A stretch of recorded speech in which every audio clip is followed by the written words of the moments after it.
공산주의 유령은 어떻게 우리 세계를 지배하는가? 서론.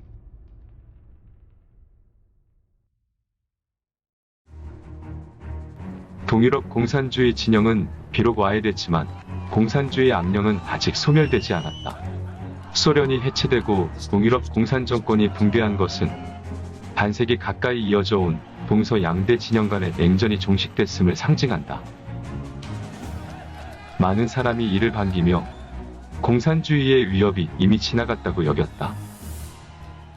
그러나 실제 상황은 겉모습만 바뀐 공산주의 사상이 여전히 전 세계를 휩쓸고 있다. 여기에는 아직도 공산주의 이데올로기 발언권을 고수하는 중국, 북한, 쿠바, 베트남, 그리고 공산주의 요소가 여전히 기승을 부리는 구소련의 동유럽 국가들이 포함된다.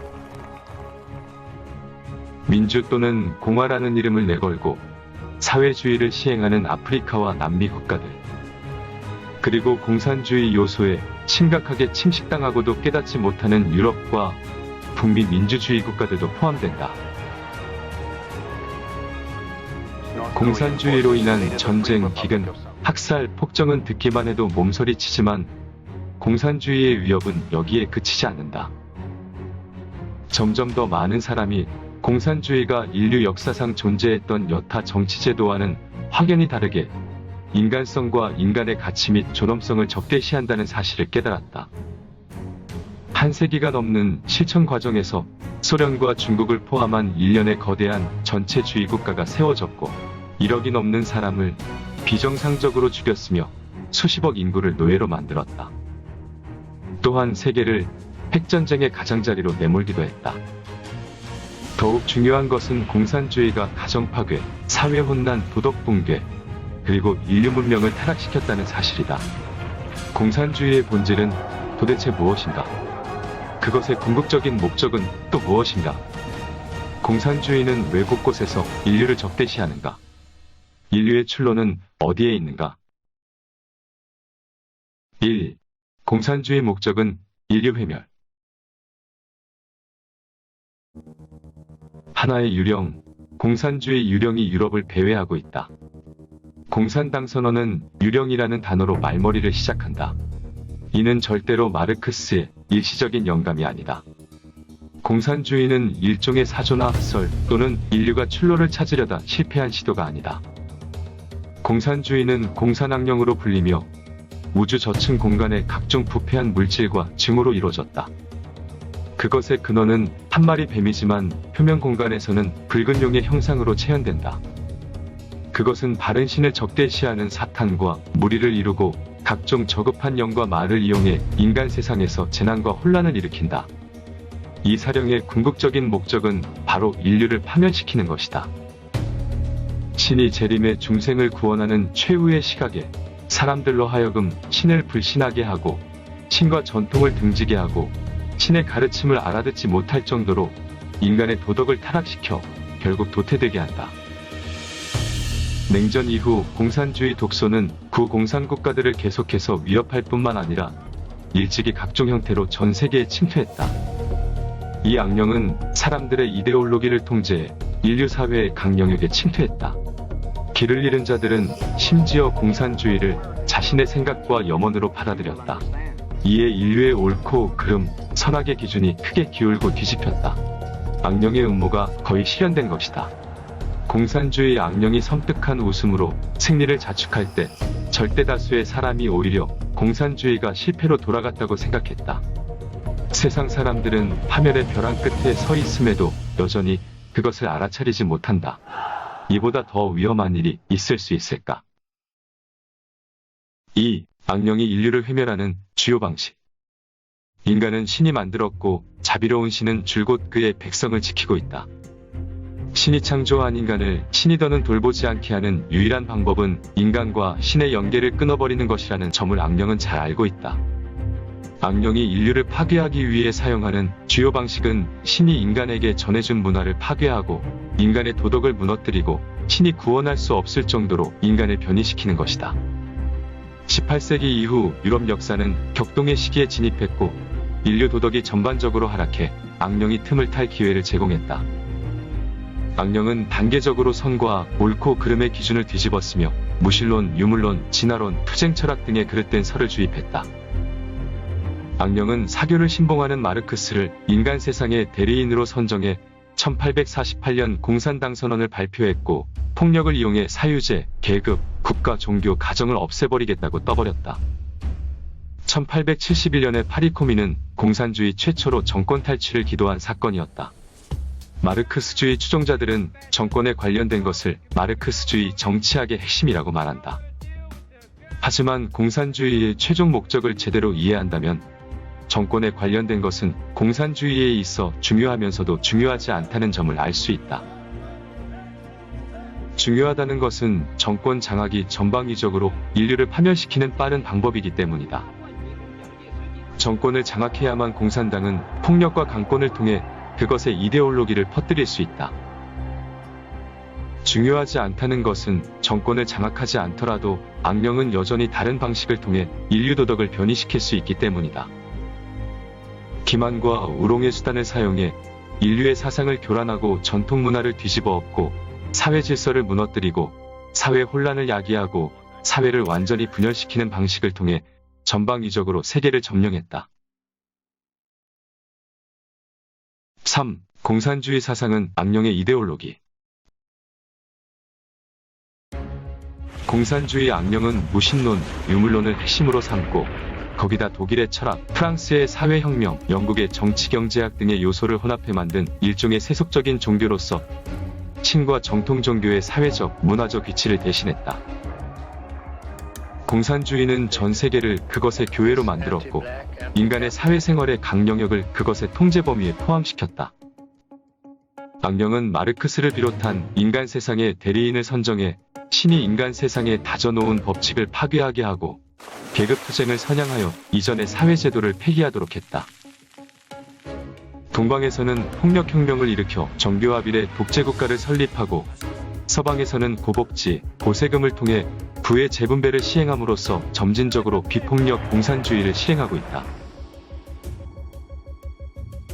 전 세계에서 공산주의 이데올로기를 각국 정치제도에 침투시켜 세계적인 통치기구를 설립해 악령이 전 세계의 권력을 장악하도록 한다. 이는 바로 공산주의가 약속한 이른바 계급, 국가, 정부가 없고 집단 생산을 하는 사회를 건설해 궁극적으로 인류 사회가 각자가 능력에 따라 일하고 수요에 따라 분배하는 지상천국을 만드는 것이다. 마르크스는 공산당 선언에서 다음과 같이 선언했다. 공산주의 혁명은 전통적인 소유제도와 철저하게 결별하는 것이다. 따라서 공산주의 혁명이 자기 발전 과정에서 전통사상과 철저하게 결별한다는 것은 절대로 이상한 일이 아니다. 이 말은 공산주의가 근 200년간 실천한 과정을 그대로 함축하고 있다. 도덕은 신에서 비롯됐고 신이 규정한 도덕 기준은 영원히 변하지 않는다. 도덕 기준은 인간이 규정할 수 있는 것이 아니며 인간의 권세에 따라 바뀔 수 있는 것도 아니다. 하지만 공산주의는 모든 도덕에 사형 선고를 내리고 공산주의 신도들이 도덕을 다시 정의하게 했다. 공산주의는 각종 부정적 요소를 동원해 인류 전통의 긍정적 요소를 몰아냈으며 나아가 부정적 요소가 전 세계를 장악하도록 했다. 전통적인 법률은 도덕에 뿌리를 두고 있으며 도덕을 수호한다. 공산주의는 도덕과 법률을 분리해 악법을 만들고 전통적인 헌법과 법률을 악의적으로 왜곡해 도덕을 파괴한다. 신은 인간에게 선을 행하라고 했으나 공산주의는 계급투쟁을 부추기고 폭력과 사륙을 제창한다. 신은 인간에게 가정을 사회의 기본 단위로 정해줬다. 공산주의는 가정을 사유제도의 표현 형식으로 간주해 가정을 없애려 한다. 신은 인간에게 부를 얻을 자유와 누릴 권리를 내려줬다. 공산주의는 사유재산을 없애고 토지 소유권을 박탈하고 세금을 높이고 신용과 자본을 독점해 철저히 인간의 경제생활을 통제하려 한다. 신은 인류 사회의 도덕, 정부, 법률, 사회, 그리고 문화 형태를 다져줬다. 공산주의는 폭력으로 기존의 모든 사회제도를 뒤집는다고 한다. 신이 인간에게 정통 예술을 전해준 것은 신과 천국 세계의 광경을 특별한 방식으로 인류에게 전달해 인간이 천국의 아름다움을 떠올리게 하고 도덕과 수양을 향상시키기 위함이다. 반면 공산주의는 현대의 변이된 예술을 숭상하게 하고 인간의 신성을 질식시키고 마성을 방종케 함으로써 예술계 전체를 조종해 저급하고 추하고 괴이하고 악하고 퇴폐한 부정적 정보를 확산시킨다. 신은 사람을 겸손하게 하고 하늘과 신을 경배하도록 이끈다. 공산주의는 인간에게 마성과 교만을 주입해 사람들이 신을 배반하고 복종하지 않게 만든다. 공산주의는 인간성의 악한 면을 증폭해 이른바 자유를 빌미로 제멋대로 행동하게 하고 도덕적 구속력을 상실케 해 사람들의 죄책감을 없애버린다. 평등을 구호로 사람들의 질투심을 선동하고 눈앞의 명예와 이익에 유혹되게 해 악령을 따르도록 한다. 4. 초자연적 힘을 가진 악령의 특징.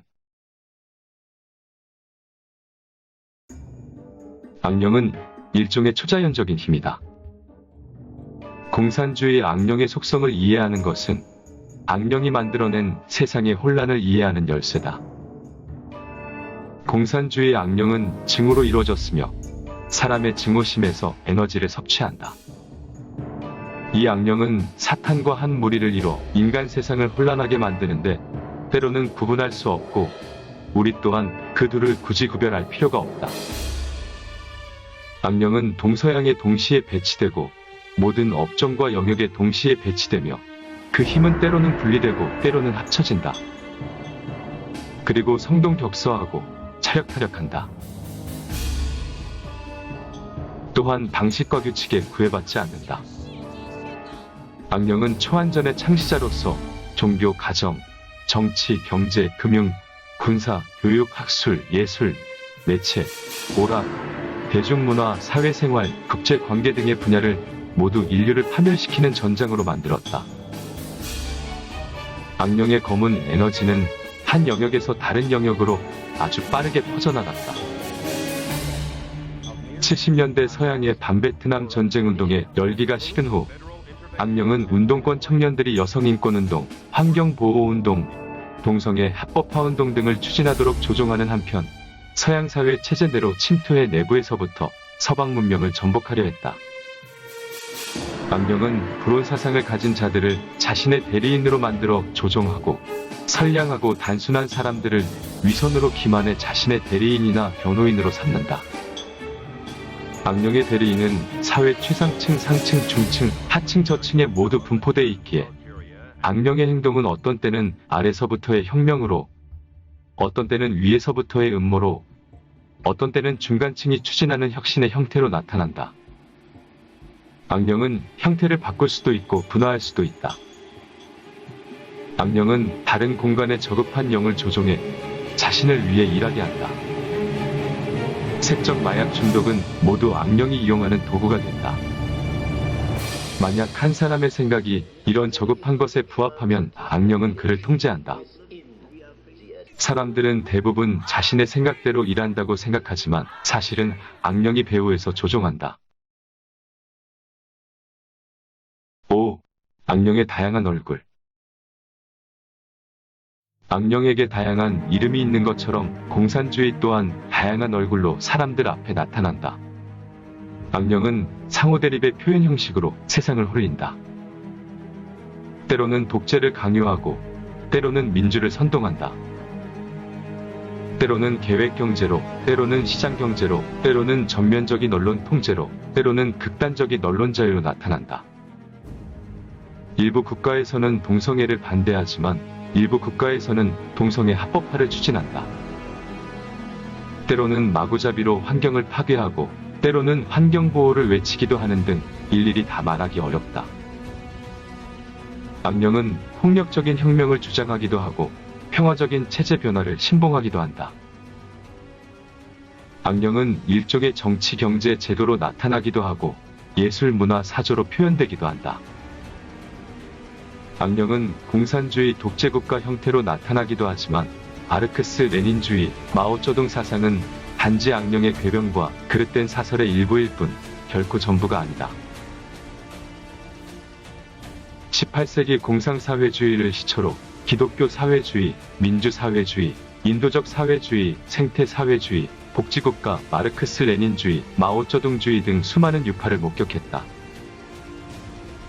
이러한 유파들은 간단히 두 가지로 나뉜다. 폭력 공산주의와 비폭력 공산주의가 그것이다. 비폭력 공산주의의 주요 수단은 침투와 잠식이다. 악령의 가장 기만적인 수법 중 하나가 바로 대립 양상을 보이는 동서양 양대 진영에 동시에 배치했다는 것이다. 악령은 드높은 기세로 동양을 침략하는 동시에 겉모습만 바꿔 서양에 잠입했다. 영국의 페이비언 협회, 독일의 사회민주당, 프랑스의 제2인터내셔널, 미국의 사회주의당 등 수많은 사회주의 단체는 서구와 북미 국가들의 파멸의 씨앗을 심어놓았다. 냉전 과정 중 소련과 중국의 대학살, 강제 수용소, 대기근과 대숙청은 일부 서양인에게 자신들의 풍족한 생활과 자유로운 환경을 다행스럽게 여기게 했다. 일부 사회주의자들은 인도주의 차원에서 심지어 공개적으로 소련의 만행을 비난해 많은 사람으로 하여금 경계를 늦추게 했다. 공산주의 악령은 서양에서 매우 번잡하고 다양한 가면을 쓰고 각종 명목을 내걸어 사람들이 방어할 수 없게 했다. 자유주의, 진보주의, 프랑크푸르트 학파, 친마르크스주의, 비판이론 반문화운동, 반전평화운동, 성해방운동, 동성애합법화운동, 페미니즘, 환경보호주의, 공정사회, 정치적 올바름, 경제적 케인즈주의, 각종 전위예술학파, 다문화운동 등이 그런 것들인데 모두 공산주의에서 시작됐거나 공산주의에 이용당하며 악령의 목적을 실현한다. 6. 사회주의는 공산주의의 초급 단계.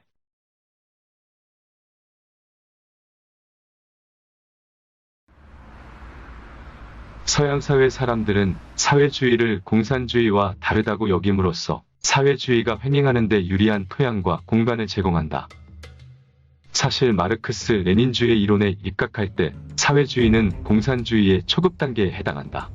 1875년 마르크스는 고타강령 비판에서 공산주의의 제1단계 및 고급 단계에 대한 구상을 명확히 제시했다. 엥겔스는 말년에 국제정세의 변화를 못 이겨 선거를 통해 정권을 잡는 민주사회주의를 제시했다. 제2인터내셔널 사회민주당의 지도자와 이론가들이 이 사상을 받아들였으며 이는 오늘날 전 세계 많은 자본주의 국가의 좌익정당으로 변모했다. 레닌은 사회주의와 공산주의에 대해 명확한 경계를 제시했다. 그는 사회주의는 공산주의 제1단계 또는 초급 단계로 공산주의는 사회주의 기반 위에 발전해 나간다고 생각했다. 이로써 사회주의는 본래 마르크스주의의 일부이며 국제사회 공산운동의 일부임을 알 수 있다. 사회주의의 공유제와 계획경제는 공산주의의 준비 단계다. 현재 서양에서 유행하는 각종 사회주의 혹은 좌익학파는 표면적으로 공산주의와 무관해 보이지만 실은 비폭력 공산주의의 도구로 사용된다. 폭력혁명과 대조해 볼 때 서양에서 비폭력혁명의 수단은 바로 선거제다. 공유제와 대조할 때 서양의 고세율은 형태만 바꾼 공유제다. 계획경제와 비교해 볼 때 서양의 사회보장 및 사회복지제도는 바로 자본주의를 잠식하는 변형체제다. 사실상 서양 국가들의 수많은 좌익정당은 사회보장 실현과 사회복지제도를 사회주의 실현을 위한 극히 중요한 분야로 간주한다. 공산주의의 죄악을 비난할 때는 폭력과 학살만을 지적해서는 안 된다. 비폭력 사회주의는 현재 각종 사회주의 이름으로 사기를 치고 사람들을 현혹한다. 지금 유럽과 아메리카의 일부 사회주의 및 복지국가의 공동부유는 개인의 자유를 희생하는 대가로 이루어진 것이다. 이런 국가들의 국민이 일정한 수준의 정치적 자유를 유지하고 있는 것은 사회주의 발전 정도가 아직 높지 않기 때문일 뿐이다. 결과의 평등을 가장 중요한 목표로 삼는 사회주의 국가는 필연코 사람들의 자유를 끊임없이 박탈해 나갈 것이다. 만약 한 자유국가가 하룻밤 사이에 전체주의 국가로 변모한다면 대다수 민중은 선전과 현실 사이에 거대한 격차에 심리적으로 적응하기 힘들 것이다. 많은 사람이 걸기할 것이며 적어도 소극적인 저항이라도 할 것이다. 따라서 전체주의 국가의 통치 비용은 매우 높으며 권력자가 되기 위해서는 대규모 사륙을 통해 저항을 해소해야 한다.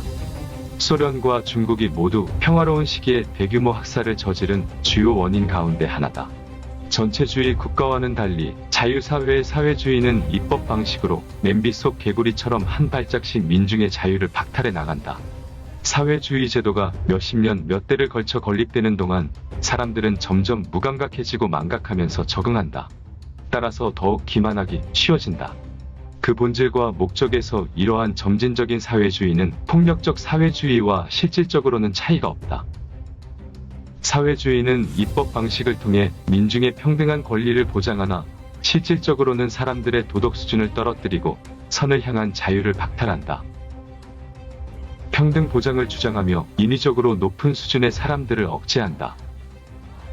낮은 수준의 사람들을 단번에 높일 수는 없기 때문이다.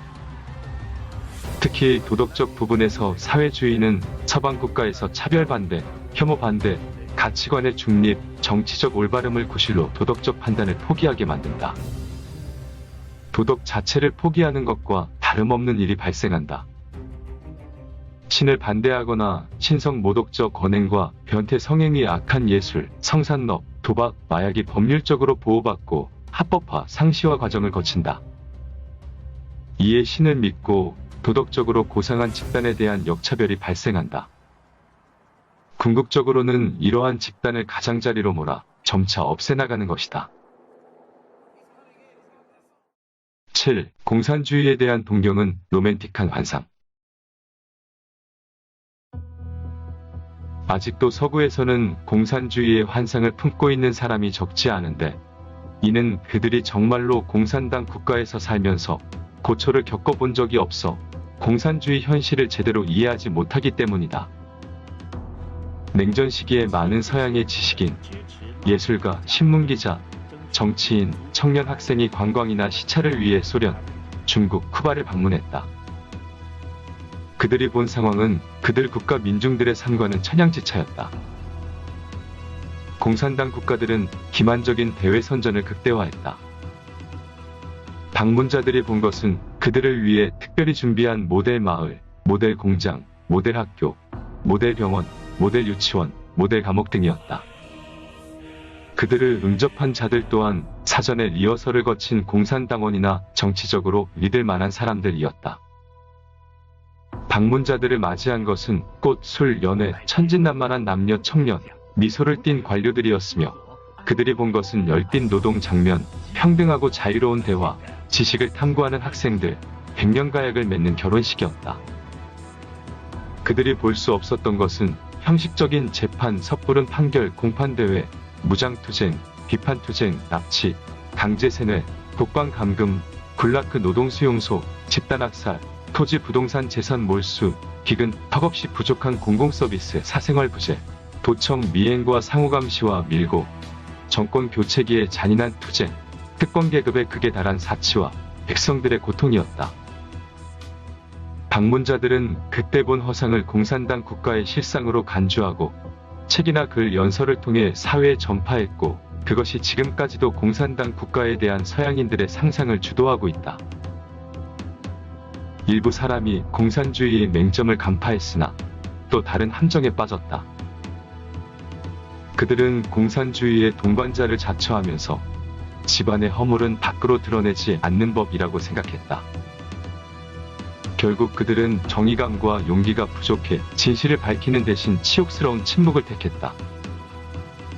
공산주의는 모든 사람이 자유롭고 평등하며 압박과 착취가 없고 물질이 대단히 풍부하며 능력에 따라 일하고 필요에 따라 분배받으며 모두가 자유롭게 발전할 수 있는 완전 무결한 지상낙원을 건설하겠다고 선언했다. 이런 사회는 환상 속에서만 존재하며 악령이 사람을 속이는 미끼에 불과하다. 권력은 영원히 소수의 사람에게만 장악돼 있다.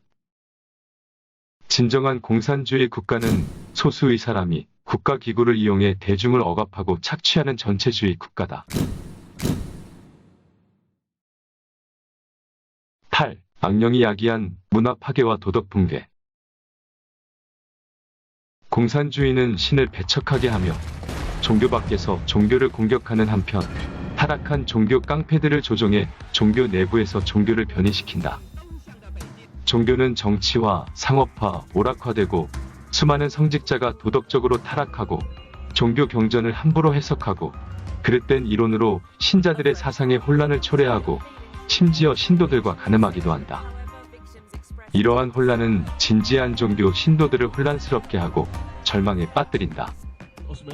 불과 한 세기 전만 해도 신에 대한 독실한 신앙심은 좋은 사람의 대명사였다. 오늘날에 이르러 신과 종교 신앙은 우매함과 미신을 뜻하는 꼬리표가 됐으며 심지어 친구들과 함께 있어도 조롱당할까봐 자신의 종교 신앙을 감히 언급하지 못한다. 공산주의는 가정 파괴를 주요 목표로 삼는다. 남녀 평등이란 이름으로 가정의 구조를 파괴하고 공산공처 이념을 선양했다. 20세기 이후에는 새로운 페미니즘을 불러일으켜 성해방을 부추기고 성역할을 헷갈리게 하고 이른바 가부장제를 공격해 가정 내 아버지의 지위와 역할을 약화했다. 또한 혼인의 정의를 변화시키고 동성애 합법화를 고취하고 이혼권과 낙태권을 고취하고 복지정책으로 한부모 가정을 장려했다. 이 모든 것이 가정 해체와 함께 빈곤과 범죄를 낳았다. 이는 지난 수십 년간 인류가 겪은 가장 몸서리치는 사회 변화 중 하나다. 정치적으로 공산주의는 민주국가의 제도와 법률상의 허점을 이용해 주요 정당 하나 또는 몇 개를 장악하려고 애쓴다. 당파 싸움에서 이기기 위해 정치인들은 앞다퉈 부도덕한 수단을 쓰고 유권자들에게 이행할 수 없는 혜택을 공약했다. 각 나라의 정치 스펙트럼은 보편적으로 왼쪽으로 이동했으며 고세율, 고복지, 큰 정부, 국가개입주의 정책을 채택하고 법으로 이를 정착시켰다. 정부의 좌경화와 함께 사회 전체가 좌파 이념에 사로잡혀 다음 세대는 더 좌파적인 지도자를 뽑을 수밖에 없다. 인간의 지혜와 문명의 정수를 전수해야 할 교육의 전당도 끔찍하게 뒤집혔다. 지난 세기 초부터 공산주의 악령은 인류 교육에 체계적인 파괴를 배치했다. 문화 전통이 깊은 중국에서는 중국인과 전통 문화의 연결고리를 단절하기 위해 공산주의는 일찍이 공산당을 설립하기 전에 신문화운동을 일으켰다. 중국 공산당이 정권을 수립한 이후 공산당 문화를 교과서의 기본 내용으로 삼아 중국인 여러 세대를 호전적인 늑대 새끼로 양성했다. 공산주의 악령은 서구에서 과학, 진보, 민주라는 이름으로 진보주의 교육운동을 벌이고 철학, 심리학, 교육학 연구를 통제함으로써 한 걸음 한 걸음씩 교육대학원을 장악하고 교사와 교육관리자들을 세뇌했다. 초중등 교육에서는 정통 이념과 전통 도덕을 교과서와 수업에서 퇴출시키고 수업 난이도를 낮춰 학생들의 읽기, 쓰기, 계산, 상식, 판단 등의 능력을 떨어뜨렸다. 학생들에게 각종 방법으로 대량의 무신론, 진화론, 유물론, 투쟁 철학을 주입했고 1960년대 반문화운동 이래 정치적 올바름이 새로운 사상경찰이 돼 교사들에게 각종 변이된 사상을 주입하도록 강요했다. 젊은이들은 도덕성이 없고 문화를 모르는 데다 상식과 책임감마저 결여돼 변이된 풍조에 휩쓸릴 수밖에 없는 지경에 이르는 등 사회 수준이 전반적으로 추락했다. 사회에는 마약이 범람하고 범죄가 횡행하며 언론은 성과 폭력으로 가득 차 있고 예술은 추한 것을 아름다움으로 간주하고 각종 사이비 종교와 무당이 넘쳐나고 청소년들은 스타, 컴퓨터 게임, 소셜미디어에 빠져 정신적으로 활기를 잃었다.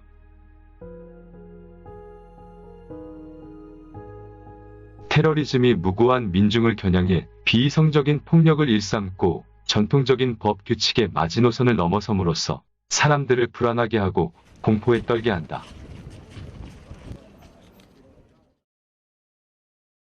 구. 전통을 회복해 악령의 배치에서 벗어나다. 인류 문명은 신이 인간에게 전해준 것이다. 중국 문명은 한당 시기에 태평성세가 있었고 서방 문명은 르네상스 중기에 정점을 찍었다. 만약 신이 전한 문명을 인간이 그대로 유지할 수 있다면 신이 재림할 때 신과 연결고리를 이어갈 수 있고 신이 인간에게 전하는 법을 알아들을 수 있다. 만약 사람이 이 문화와 전통을 파괴해 도덕적으로 타락한다면 신이 재림할 때 사람들은 죄가 크고 사고가 변이돼 신의 가르침을 알아듣지 못하게 된다. 이는 인간으로서 가장 위험한 일이다. 공산주의는 인간 세상에 재앙과 혼란을 가져오고 궁극적으로는 전 인류를 파멸시키려 한다. 그것의 배치는 세심하고 구체적이다. 그것의 계책은 매우 성공적이며 그중 상당 부분은 이미 완성됐거나 완성 단계에 있다. 악령이 지금 우리 세계를 지배하고 있다. 인류의 오랜 지혜는 우리에게 일정 압백사의 도리와 불성이 나오면 시방세계를 진동한다는 법리를 알려준다. 보기에는 악령이 강대한 것 같지만 신 앞에서는 보잘것없다.